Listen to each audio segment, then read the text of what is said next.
Welcome to Nkanizatu, the pod that tells indigenous stories every day, the platform that tells you what's good and what's odd for young people and elderly alike in the areas of art, history, and culture preservation. And now your host, Rinah Kasongo. Welcome to Nkanizatu, the podcast that seeks to tell indigenous stories every day.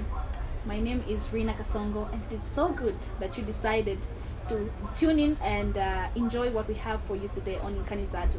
Remember that this is a podcast that seeks to enlighten Zambian and African stories. What we do here is we basically want to project a positive and interesting narrative of the African and Zambian identity. Here we discuss cultural conversations, we have conversations about history and the arts. So you're in for a ride today because I am with Neta Mwanang'ombe, who is going to be talking to us about the 21st century parenting. Yes, so you're welcome, Neta, Miss Neta. It is so good to have you on Nkanizatu. I am very happy that you decided to come on Nkanizatu. Yes, so for the sake of someone that doesn't know you, please kindly introduce yourself. Yes. Okay, Neta is a parent, a church leader, and an academician. I mentioned these three areas because I believe they have a great significance on parenthood, which is our topic for today. So that when I mention something as we go along, it will not sound like, where did she get that from? I would have some personal issues and also some issues that I've experienced maybe by counseling with other people or by just talking with other people. So I hope to bring those things in the process of our topic. Okay, interesting. What is your favorite childhood memory? My favorite childhood memory is being told to go to school because my grandmother and grandfather, who at that particular moment were looking after me, were illiterate people. So they didn't know about holidays. All they knew was from Monday to Friday, you're supposed to be at school. But it so happened that that particular day was a holiday. I can't remember what holiday it was, but it was a holiday. So I was very upset, went to school and found nobody. I came back rejoicing.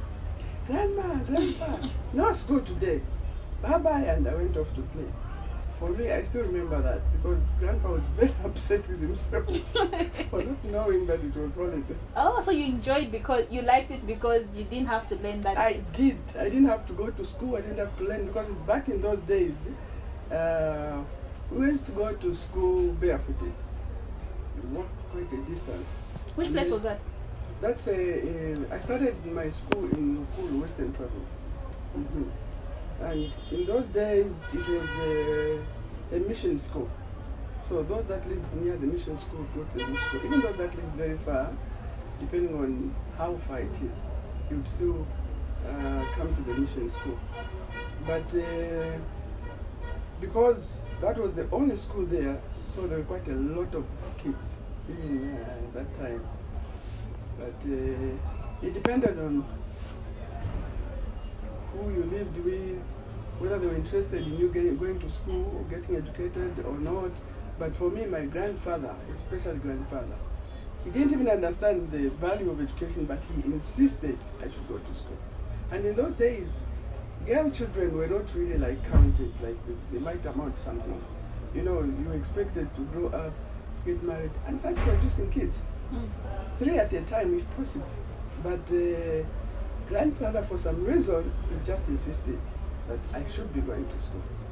So I was one of those lucky few. Interesting. And by the way, that was not even in Zambia. That was in northern Rhodesia. Mm-hmm. All right. Yes. But it's still Zambia, right? Tree. Sorry? Northern Rhodesia. Northern Rhodesia, which later became Zambia. Ah, okay. But that's where I originate from. So I have a background of 2 spheres of life. Back in the northern Rhodesia here in Zambia, Yeah. from inception in Zambia up to date.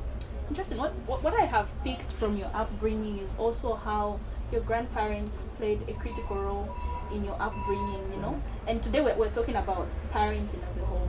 So now, one of the things we're going to be talking about actually is how, I think some parents are struggling with just helping this child of theirs grow to be a better person, and others have been saying that it could be that we're not inculcating our cultural values in these children and things like that. So it's something that we're going to be talking about here. But maybe for a start, how are you as a parent, or maybe as a grandma, how have you been bettering your parenting style, incorporating traditional values? Like how have you been going about your parenting style in making this child of yours become a better person? One of the things that I have been using is one that is not so common these days, especially with my grandchildren. I tell them traditional stories.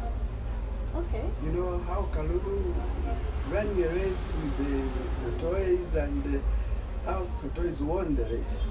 Then they want to find out how, because the toys is known to be very slow. But how did Kalulu manage to lose the race?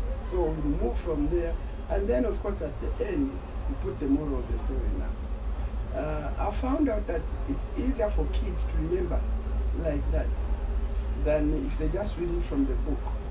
The teacher is there reading from the book, telling them this, that. The teacher has got limited time. Excuse me. The teacher has got limited time. It's 20 minutes or 30 minutes or 40 minutes per session, so they are running like that. But for me, as a parent, as a grandmother, or as a mother, I'm friends. They know we've got story time, we'll sit down and talk and chat, they'll ask questions, and what about this, what about that? So through that, I'm able to give out the knowledge without making it look like official. Mm-hmm. You know, Yes. when you're a kid, you don't want anything official. You want freedom. You want to be. If they say sit down and I want to teach you, you're like, what now?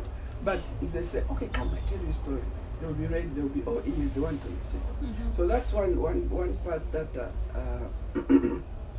excuse me, that I've been using to tell stories and to just tell the kids that, you know, you should behave in a way like this, like the way Kalulu did, for example. Kalulu thought, I'm okay, I can beat that one. Too slow, there's nothing that I can do. But you see, because of that, he took it for granted that he has got no problems, no challenges. And he went to sleep halfway. And because of that, Tortoise won. Tortoise just took his time. And he arrived there first. By the time Kalulu woke up, Tortoise had won. Or there's the story of how a certain hunter got lost in the forest, and they ended up at a giant's village in the middle of the forest, because they followed the smoke that they could see, so they thought, oh, that must be a human village. So they went there, only to find everything looked strange, everything looked extra big, but there was nobody. But oh, okay, but the place doesn't look very clean. So this hunter thought, whoever the owner is must be a very busy person. Took a broom, cleaned up the place, sat down, then realized there doesn't seem to be water around here. Picked up the water pot, got the water, brought it, and supper will be late. And ingredients are here. Picked up the ingredients and started to cook. By the time the owner of the village came, the hunter realized, oh my goodness, the owner is a giant. And giants are very well known for eating human beings. What am I going to do?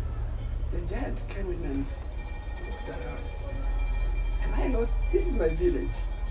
But it doesn't look like the same village that I know. The place is clean, and there's nice food smelling from somewhere. I can see what are there. Where is it? Started to look around and saw this tiny, tiny person. You are the one that has done this? Yes, sir. The hunter was trembling, expecting the giant to just pick him up and throw him in his mouth. And the giant was so very happy to find that, the hunter has done all this. He decided, oh, after all, I can have a servant without paying. No need to eat this one. I can just keep it like that. Yeah, but At the end of the story, I explain, if you are good at home, if you do the right things at home, nobody at home is going to be against you. If you need to go somewhere, if you want to do something, you come and ask for permission. I want to go to the market, or I want to play with my friends, or whatever. Nobody's going to say, no, you're not going anywhere. No. They will understand you're at your age, you want to play games, but you've got responsibilities at home that you need to undertake. Because if you don't, you shouldn't expect to come back and find a nice house. You shouldn't expect to come back and find clean plates. You shouldn't expect to come back and find food ready, because you are supposed to contribute. Other people get tired exactly the way you feel. So if you feel that no, somebody else should do the work for me, somebody else should cook for me, who and how much are you going to pay them? So every child is supposed to contribute, and when you contribute, then you can have the freedom to say, okay, now I've done this part, now I can also go away and have some fun. One of the things that you have highlighted is the importance of storytelling in modeling parenting, and I think it has been effective. I grew up with my grandma, so she would tell me stories about Kalulu and the lion, and I would picture, okay, so when you steal, someone could be watching, and this is the consequence. So I like that you're already bringing out some ways in which that help parents that you're relating to. So grandma was not the only one who was telling those stories. No. There's another grandma here who's able to tell the same stories. Yes. Grandma, her grandma from the village in Wapula would tell her stories, and she passed them on to me. So it shaped my way of thinking, and you've highlighted it. I like that. It shaped your way of thinking. Yes. That's the whole idea. That's the whole idea. To shape the way of thinking of a young person without letting them know that that's exactly what you are doing. Yeah. Because if you tell them, sit here, I want to teach you manners, they won't even listen to what you are saying. Maybe they'll sit there because they're scared that you beat them up. So by the end of the story, they want to know what you're talking about. But if you are friends, you sit, you talk, then you even ask, Grandma, what about this? But why did this happen? Why didn't the giant eat that man? Because giants are known to eat people. So why didn't the giant eat them? Then, the reason was because this hunter did this and this and this. So for you to, parents are big people, you are a little person, but in your own way, there are things that you can do. Chores that you can do around the house that can help the household to be a good household. Mom can come back from work tired, daddy can come back from work tired, but they also need your help. But if they have to do everything, then you should expect that they'll be aggressive. Because they are tired, they will react naturally. True. So now I hear your, what, is it Panachimbusa? Is that something you would say you are? Yes and no. Yes and no. Yes, in the sense that I do counsel with people. And no, in the sense that it's not wholly the traditional way.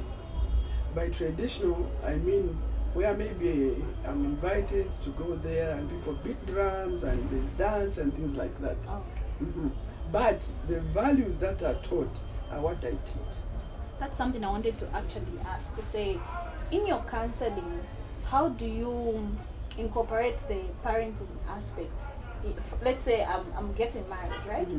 What are some things that you tell people when they come to you as a marriage counselor that you also include to say, it's not the marriage is so incorporated, the greater part of marriage is also the parenting aspect. Yeah. So how do you incorporate some of those things to help people understand parenting? Parenting is in two ways. There's the biological and there's the guardianship. Biological, someone grew up with their father, mother, the nuclear family. And then guardianship is someone being looked after by an uncle, a cousin, an auntie, or something like that. And depending on how good their relationship is, they could impact them with either negative or positive values. And when it comes to marriage, those things do matter. Personally, when someone comes and tells me we are getting married, I say, oh wow, that's great. Can I talk to both of you? when they come, I want to find out their background. Where were they born? When were they born? What was the environment like, the home environment like? Who did they grow up with? And if certain things happened, what happened to lead to those things? Because a person's background has a way of cropping up, you know? Sometimes through reflex action. Something happens and this person doesn't even think twice, they just react. Not necessarily because of the situation at hand, they're reacting from something that they've experienced in the past. So because of that, it's very important that you understand where this person is coming from, you understand who brought them up, so that you'll be able to help them. Because if they internalized negative values, it means you will have to reverse those values. You will have to make them understand that what they went through is not the norm. It's actually an exception. It was unfortunate, but that is not the way things normally happen. So that even when you begin to teach them about how marriage should be, they'll be able to understand that, okay, so I shouldn't carry this along with me. It is going to mess up my marriage. Let me give you an example of an experience that I had with this lady. This lady, in modern day language would have said she was a street person. But in those days, she lost her parents, her mother and her father, to HIV/AIDS, unfortunately. So the only one that was left was the grandmother. And the grandmother, when they moved from their father and mother's house, they came to live with the grandmother. The grandmother had quite a few of them at home. So she didn't have the time to specifically attend to one person per se. She just treated them generally the same. But these kids, this lady was coming from a background where the parents were no, leave her alone. No, please, you know, that kind of thing. Now she comes into this crowd of other children and she doesn't know what to do with herself. She's expecting the grandmother to say, oh, leave her alone. But the grandmother is not doing that. So she disliked the grandmother, she disliked her cousins, she disliked even the other people around that were helping to bring her up. And in the long run, she ran away from home. And she was quite young, but she ran away from home and hooked up with some young person also, and that's how their marriage started. And you can imagine that is already a recipe for disaster. And then living in the compound, the husband picked up some negative issues like, you know, smoking and things like that. You know what I mean when I say smoking? So that had an effect on the marriage. They started their marriage wrongly, and then they both were drinking and partying, and then this lady, for some reason, decided to come to church. So we begin to teach those things, and then she wants to try and apply them at home. And the husband says, no ways, I want that wife back. I don't want this wife who's good and nice. No, I want my drinking wife back. And now it's a challenge. She can't do that because now she's coming to church and we're teaching different values from what she was used to. And at some point she decides, I think I'm tired. I'm just going back to where I started from. So she went back for some time. She went back. But then she realized that now they were fighting in the home. And they would fight to such an extent that their kids, by that time they were bigger, I think about 7 or so, would actually hear the parents exchange very, very negative words. And then, according to the way she narrated it, later on, she said the kid would be listening and they would go, Daddy, what are you talking about me so? You know, things like that. And the father, shut up, get out of here, you're just like your mother. You know, the kid is responding like that. And you can imagine what impact already that had on the kid. Because she was also internalizing what she was seeing in her home between the father and the mother. But it took a bit of time. So when we started to dig her past, the way she grew up and what happened, that's when we understood, oh, okay, so this is where the problem is. The marriage didn't start on the right note. There was no teaching whatsoever, no counseling whatsoever. They just hooked up and they started living together. So it means in their generation, they can end up like that, fighting, quarreling, doing that. But it will automatically be passed on to the next generation, the children. And the children, the father, because he was free, the girl, the bigger girl, started moving around with boys at the age of 10. So now trying to control them, the kid will say, what are you telling me? After I'm much so why money sign? You know, you are getting responses like that, which were not very, very good. So because you're talking of a child who is going to grow up to become something. She goes to school and quite a sharp girl, and you never know what she might end up being. Suppose she ends up being the vice president or even the president. What kind of person are you going to have? What kind of values are they going to pass on? They have got bodyguards, they've got soldiers, they've got all these things. How are they going to relate to those people with a background like that? So somebody has got to come in and make sure that the values are instilled in them.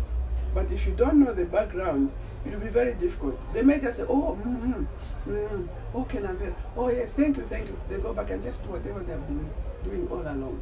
But the problem is, when they grow up, it begins to affect other people. They might start moving around with someone's husband because to them, it's no big deal. And in moving around with someone's husband, they'll mess up someone's family. She doesn't care. It's nothing serious to her. Or she can go drinking, or she can do whatever. All these things are very, very important. And then when she begins to have children of her own, what kind of a parent is she going to be? So this thing moves on from this group to this group to this group to this group. So somewhere along the line, someone is going to come in, arrest it, put in positive values that will be able to help others. You know, something I've picked from what you're saying is that our behavior as individuals sort of determines how we're going to raise our children. Because children, I think the greater part of them understanding life is based on how they perceive the people around them. And so when they see mommy and daddy fighting, and later on daddy has a girlfriend or mommy has a boyfriend, that could affect their thinking, because they would think it's just normal. That yes. I'm committed to someone, but I could have another person because mommy was doing it. So yeah, I think our behavior determines how we're going to raise our children, which is very important. I'm really enjoying this conversation. Thank you. Yeah. Exactly. You know, allow me to say this. Zambia is a Christian nation, and our values are based on the Bible, or they are supposed to be based on the Bible. And part of the Bible, where scripture says in Proverbs 22 verse 6, it says, train up a child in the way that he should go, and when he's old, he will not depart from it. I think the whole essence of God giving us the Bible is to train us as his children, okay? So that when we are old, we'll behave like God himself. Loving, caring, you know, that aspect. And not start fighting each other like Cain killed his brother. Can you believe it? There were only 2 of them, but he killed his brother and remained alone. You see the wrong upbringing, how it can affect people, but let me not go there. But the thing here is that if a child is not handled properly, whatever they've learned, they'll carry with them as they grow up. And when they grow up, they'll be connected to other families. If they are getting married or they'll marry, they'll be connected to another family. Now, here's the thing. Here's this family that is very well behaved, they've been brought up very well, and you know, they've got positive values, and then this boy falls in love with this girl who's coming from a totally different background. No values at all, if any. And they can do whatever they want. Mommy cannot say anything, dad cannot say anything. So when they come together, what are you going to expect? Disaster. Serious disaster. So it will be marriage counseling, nachimbusa, and whatever, all these things. So the nachimbusa that I talk about is, I dig the background, then from background, we'll be able to tell which way we are going to go with this person or with both of them. Okay. Normally we try to cancel both of them, but we start from the individuals. Where did you grow up? How did you grow up? Oh, I grew up with grandma. Okay. Grandpa? No, grandpa died a long time ago. Okay. So we know there was no male voice in the family that she was growing up. But she's going to marry a person, and that person will have a male voice in the house. If she's not used to that and she doesn't know how to handle it, it will be chaos. You cannot be telling me what to do all the time. I'm also a human being. I also know, I can also think, things like that. And the husband coming from this other side, they are used to seeing mom and dad sitting down and discussing issues, and dad says finally, okay, this is the way we're going to do it, okay, and that's the end of the story. He's thinking, what? She's supposed to be listening to me. I'm the head of the house. How can she be behaving like that? And this one is coming from a background where there were no rules. She did whatever she said. You cannot come here and tell me what to just because he's husband. I've also got my own brains, I can think. So you've got issues like that. Those are the things that we need to talk about. Because when you come to church setup, people in church come from different backgrounds as well. The family background, or even society background. So if you put those people together, and this person is a freelancer, they can do whatever they think is right. In a church setup, you can have a time bomb. It can be very problematic. Or because this person, they've got some very, very positive values, which somehow they picked along the way, or maybe naturally that's the way they have that ability. Let's say, for example, somebody has got the ability to evangelize, bring people to church. They're very good at that. They will bring them, but they will not be able to keep them. Because just because you brought someone to church does not automatically mean that they will stay in church. No. Somebody has got to groom them, okay, in church will behave like this. Or, but if you bring someone and say what? Okay, so already that is a problem. Then you say, what? Where is this one coming from? Oh, they're coming from Western Province. Then the Tongas will say, okay, yeah, I also side with my cousin from Western Province. And then the people from the East say, who do these guys think they are? This is supposed to be church. Anyway, me and members, we are together. So they also form a group. You say what? You say what? You say what? So you have a problem in the church. Where does the minister of the church fit in? Mm-hmm. So it's issues like that that we look at, so that even when we are counseling the people, we should be able to understand where they are coming from. We should be able to understand why they behave like that, and we should be able to pick it up from there and then tell them, my friend, marriage is not a joke. It's fun, you're on the road. It's fun, you are dating. It's fun, you go to Cairo Road, you buy ice cream, you eat, you are hugging, you are holding hands. That's nice, that's fun. But that's because you don't often stay together. You don't see each other 24/7. You don't see each other making mistakes. But when you come into the house, all the other people have disappeared. It's just the two of you.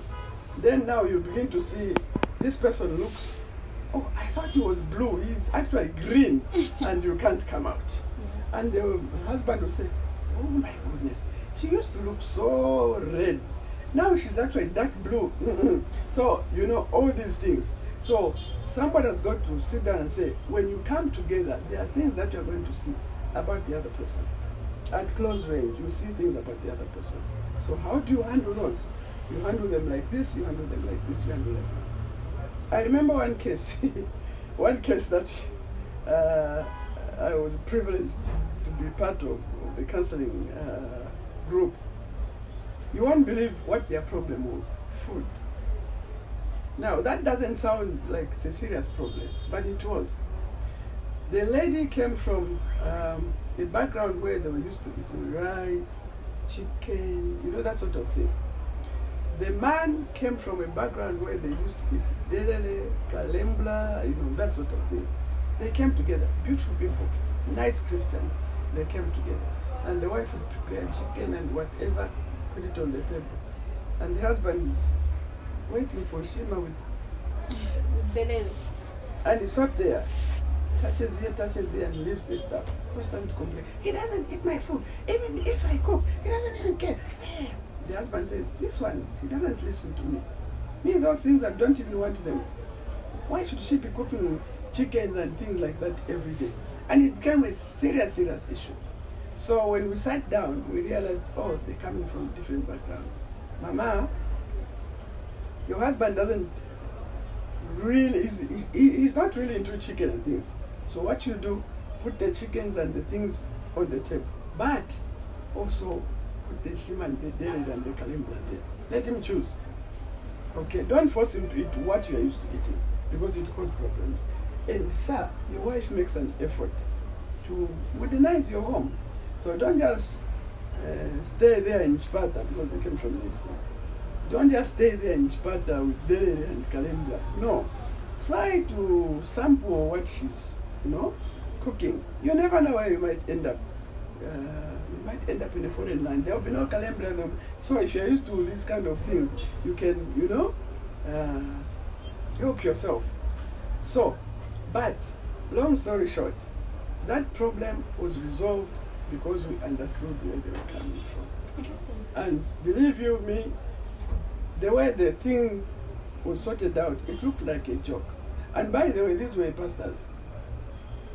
So you can imagine the pastor and his wife are quarreling over food. What about the church? Couldn't reflect well. Yeah, so that is the kind of nachimbusa that we do at church. Yeah, that one you don't beat drums. You don't call a whole group of people, bring drinks, do whatever, gifts, and no. That one you just do directly with the people. The way and where we bring drinks and food, and that is a different scenario altogether. But this one is where we target the actual person. They may already be in marriage, or they may not, but we take the Christian side. There's nothing wrong with what happens in the traditional view. That's the traditional setup. Because you see, maybe I mentioned this, in the Bemba tradition, for example, there's what they call imbusa. Yeah. Imbusa is something that they can either draw or they can make on the ground, okay? And then they teach this young girl to do this, to do that, and then there are all these, let's use the one that is drawn. It's there. And then they are pointing this, that, and then this is this, and that is that.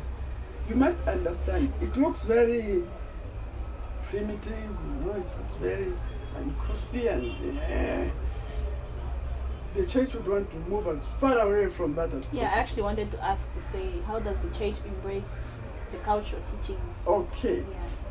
The teachings basically are the same, but the methods of teaching are the ones that are different. From the church, I've already mentioned that you dig the background and then you begin to teach based on the word of God, of course. And then the traditional side, you must understand that where we are coming from, people are not literate. They didn't know ABCD or whatever. Their way of teaching is either you cut something, or you mold something, or something like that, so that you can show. Traditionally, when they are bringing a girl who has come of age, or they are preparing a girl for marriage, there are certain things that are done, which, looking at it from the outside, you'd say, oh my goodness, what kind of witchcraft is this? But when you sit down and you analyze the situation, you find that there's no witchcraft involved. It's just that those people could not explain to a person to help them remember. So if they did certain things, it will remain in the mind of the girl. Oh, this they did this, this they did this, this they did this. So if that is not put in the mind of the girl, it will be a bit of a problem, because a human being has a way of forgetting things. You get out of that training and you go there, it's honey, hi, husband, wife, and you will just forget. But if there are things that have been done, they will make you remember. That's why the issue of dance and all these things come in. They help remember the songs, because you learn those songs, and when you learn them, you see a situation, that song will come to mind. So basically, that is the theoretical part of the teaching, okay? But normally it's not looked at like that. But a teaching without a theory, for me, is not really a teaching. Because the day you get stuck in the practicals, what are you going to do? You need the theory to back you up. Okay, I'm supposed to do this, this, thing. Now I'm stuck here, so where's my book? Okay, it says that if this nut is loose, I must get the hammer and push it back in. Okay, so you know what to do. But if you don't have that theory, you would spend time trying all kinds of things. You're getting the point? Yes. Yeah. So that is the thing. The theoretical part, unfortunately for us, was made up of those drawings and those writings. In the traditional setup, a person is what they call a shibukombe or an abukombe.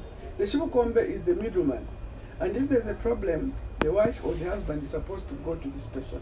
I've got a challenge in my marriage, this. What do I do? Then the shibukombe can pick it up and go to whichever side accordingly and say, this, we have got a situation here. Can we sort it out? But social media has become the shibukombe. And the social media is one-sided because it's you going there and getting information. When you've got other challenges, you go back there and get information. But social media is not going to sit you down and say, okay, where did we start from? What happened?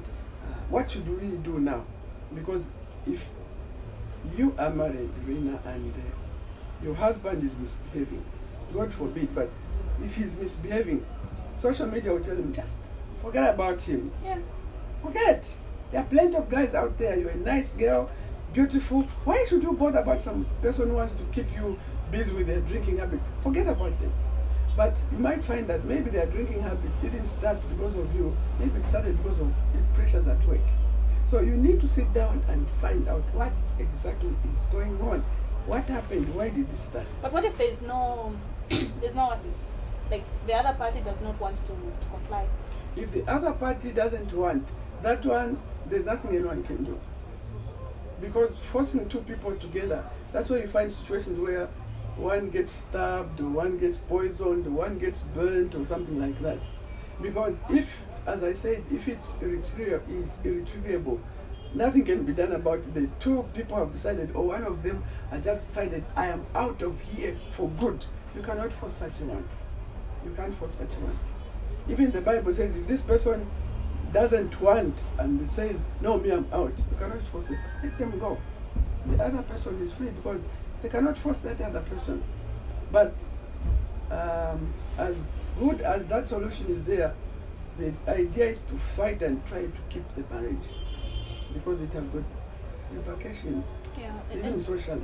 And why I am emphasizing on this point of what happens if your partner is misbehaving in marriage is because many people, especially traditional boys, people who are taught never should you leave your home. There's always a solution. But then there are so many people, I'm sure someone here, someone listening to this podcast could actually be going through this situation where you've tried to say, okay, let's go and see a marriage counselor, let us read the Bible, let us do what, but the marriage just doesn't seem to be working, you know? What then happens? Like, yeah, that's is divorce then allowed? Would you, as a church leader, say, okay, my child, I think you have tried, you can divorce? Yeah, because if I think I mentioned when I started, I said I'm a church leader, this, I am that. Yes. Okay. If the two parties do not agree, or one of them just completely says, I am out of here, you are dealing with human beings here. And human beings are creatures of emotions. And once that issue is out, you cannot force it in. And if you try to force it in, you might find that you have got a disaster on your hands. These days, we see a lot of these things, gender-based violence. It's beatings, and by the way, gender-based violence is not just the man beating the woman. No. These days, even women are beating men. So, if that is the case now, how are they going to live? Because one day you find that through this one has died, or through this one has got broken legs or broken back or something. So, instead of that happening, it's best the people are released. It doesn't sound biblical. It is not biblical. But I said I was born in Northern Rhodesia. I am a Zambian. So I've got the best of both worlds. I understand the traditional setup. In those days, marriage was sacred. In those days, no one would enter into marriage untrained. That verse that I spoke about said, train up a child. So the person who is training should have been trained also. These days we call them trainer? Something like that. Yes. So if you are going to train somebody, you must have been trained. But if you've never been trained, you go and train somebody. I doubt if that marriage is going to come. But these days, for example, we've got what I call commercial matrons. She's a matron, she's never been married. She doesn't know what it is to be in a marriage. But I've seen people dance around and tell stories, and my grandmother told me, it's this, so I can also teach. They go there, they teach, they're paid good money, they go bye-bye, they go to the next marriage. But that person is going into a certain environment which the matron has never been. So it's like getting somebody who's never, for example, done what you're doing, Rinah, and then place them here. Okay, can you interview this person? They don't know where to start from. They will be all over, here, there, everywhere. Me who is being interviewed, I also start talking about, oh, I went to Carroll Road, and then there are people selling fruit. Oh, the town is now clean, and things like that. Meanwhile, that has nothing to do with what is going on. So, sometimes it's the issue of lack of proper training. The person who trained the so-called bride has never been in marriage. They don't know how to act or react to certain situations. What they are teaching is basically hearsay, what they learned from someone. No experience involved. So there's no feeling in it. Even Jesus said, you shall be my witnesses. You can't be a witness to something that you've never experienced before. So if you are a proper witness, you must be able to say, oh, I was there, and this one was the one who picked up the first stone, and then this one returned the stone, and then this is what happened. But if you were not there, you are not a true witness. So matrons, we've got commercial matrons, which are messing up things. And it's too deep to talk on this forum. Yeah. Yes, but basically that's part of the story. That's part of the problem. So in short, if there's nothing that can really be done, especially if it turns violent, the people should be left alone. Because we are better off with a divorced couple, than dead ones. People will say, no, I wish my daughter had left the marriage, or I wish my son had left the marriage. No, that would be sad. It's best people divorce than they stick together and then we have a disaster. Okay, interesting. You are a parent, obviously. How many children do you have? 2 big grown-up boys. Okay. With their own families. What is the best compliment you can give yourself as a parent? I want you to say, Neta, you are this. Yeah. Okay. What I can say is, Neta, you tried as a parent to bring them up in good values. What is it that you really tried? What do you think you can look back and say, I think there I made a good decision as a parent? For example, the way I've only got boys. Yeah. For example, the way my boys treat their wives. I tried to bring them to bring them up in respecting women. That women are valuable as mothers, they are valuable as sisters, they are valuable as cousins, and they are valuable as wives. You move from your mother as a man, you go to your wife. That's a woman. You're coming from a woman, you're going to a woman. If you don't know how to treat a woman where you're coming from, it will be a disaster in your own home. Because this one is over you, that one is under you. So if you don't know how to treat this one, you will not be able to treat that one very well. So for me, I think that's one of the things that I can say. That on that one, I tried. You tried? Yes. And but you cannot make someone behave in the way you taught them if they don't want to. But on that one, I tried. And not just not just with the wives, but just the ladies in general. Okay. So now, what has been the most? I understand you've been a career woman, and you've also been a church leader and things like that. What has been the most significant turning points in your career or your calling, your life calling? One of the things that I can say is, I think I mentioned that I'm partly an academician. Yes. What I did, my area was adult education. And in adult education, you come to a point where you understand that when you're dealing with adults, you deal with them on a point of interest. It's not like kids, where you sit them down and say, okay, for the next 12 years, you'll be coming every single morning here and you will learn ABC. No. For adults, when you bring them to the table to have a chat, to have a talk, it will be like the one that we are talking about now. You have got a specific point, and they've got their own experiences, what they've gone through, what they've done. Those are things that must be taken into consideration.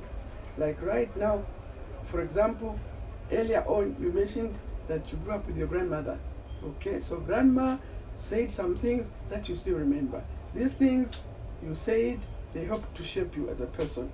And these things, they will help to shape your children. You got it from there, but where you are going, it will still be waiting for you. So when you are dealing with adults, that's something that's very, very significant. And I think that's where we are missing the point, generally speaking, in a lot of ways. When we are dealing with our fellow adults, we shouldn't expect that they will just swallow whatever we throw at them. We should expect that they will also say, oh no, but this, I don't understand it. What about this? Because for me, where I'm coming from, it's this and this. Oh yeah, yes, where you're coming from, it's this. And where I'm coming from, it's this. So now we are here, it means we have to meet halfway. Your experiences and mine, we've got to sit down, sort them out and see which will work for us best at the moment and which ones we just put on the shelf for the moment. We might need them later or maybe never need them, but let's look at this. If we remember that, I think it's going to help, even in interacting with other people, maybe from different cultural background. They will come with other ideas. There's this issue that is called the culture shock. You meet someone, they've got green hair, and you think, what?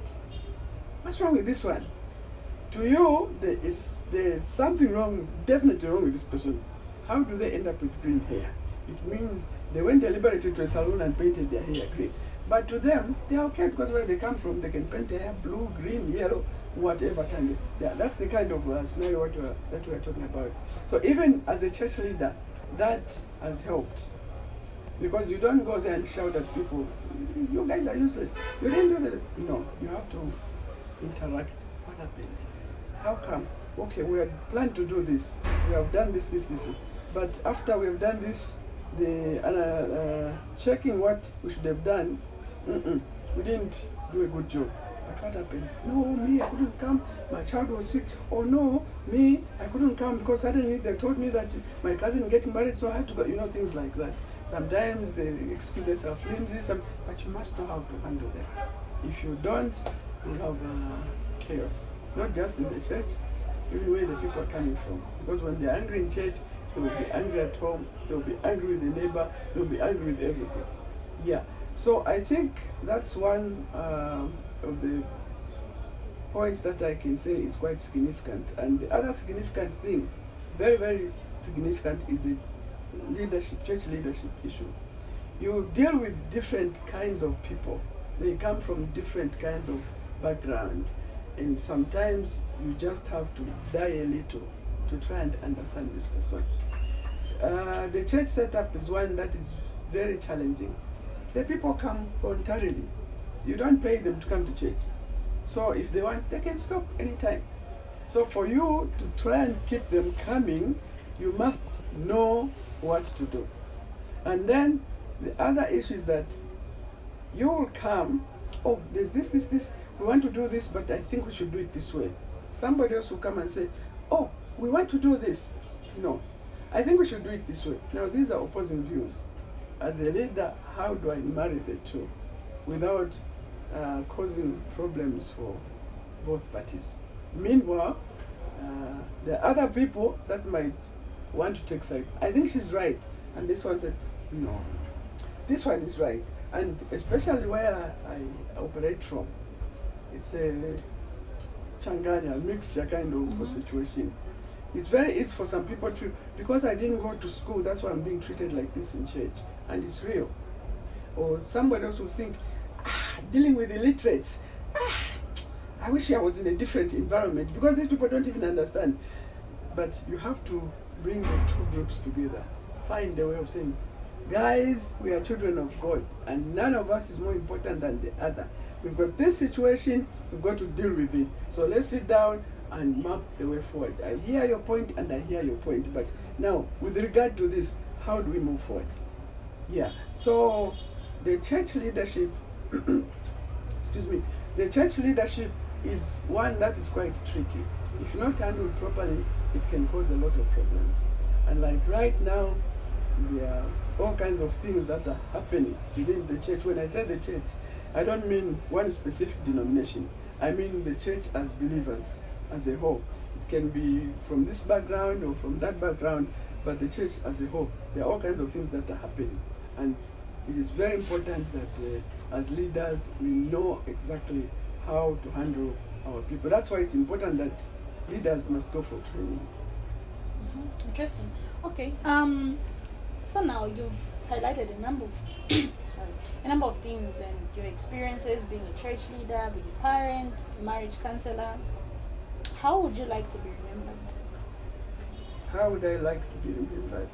I would like to be remembered as a helper of humanity. Helper of humanity. Mm-hmm. The bit that I know, the bit that I've experienced, whatever I can do to help the other person's life become better, that's what I would like to do. That's how I would like to be remembered, as a helper of humanity. Wow, nice. As we are winding up this conversation, is there a question that you had in mind I thought I was going to ask you, but I haven't asked? And what would have been your response?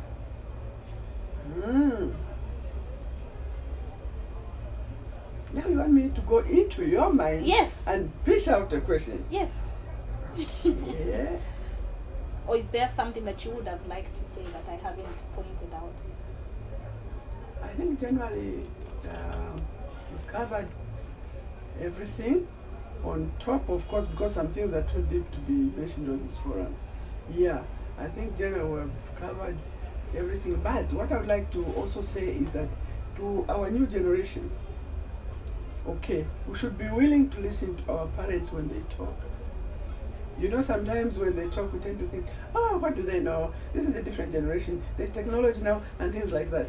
But we should be willing to listen to our parents, because they've got a wealth of experience where they're coming from. It might not relate to technology or whatever, but generally in life, certain principles are the same. Whether there's technology or whether there's no technology. For example, good behavior. Whether there's technology or no good technology, the good behavior is the same. So if a parent is trying to tell you something, don't do this, they know what they're talking about. That doesn't mean, of course, that they should infringe on your rights. No, but saying, give them an ear, listen to what they are saying, check around before you just step out. They can't tell me anything. After all, this is a new generation. I can cite a case of one young lady who used to answer the parents like that. In Bemba. New Dawn? No, not New Dawn. New Deal. New Deal. And she ended up getting pregnant at 17 and nearly died. Because when she got pregnant, I don't know what happened, but BP shot up. And she got swollen. She looked like a big person, but she got swollen. Taken to the hospital. She was in the hospital almost a month.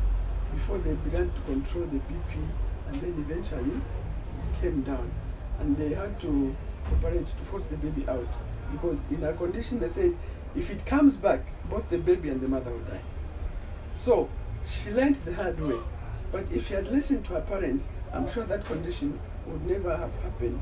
And now because of that, I don't know what really happened, but because of that, she could not have any children. To date, she cannot have children. How unfortunate. That's how unfortunate it is.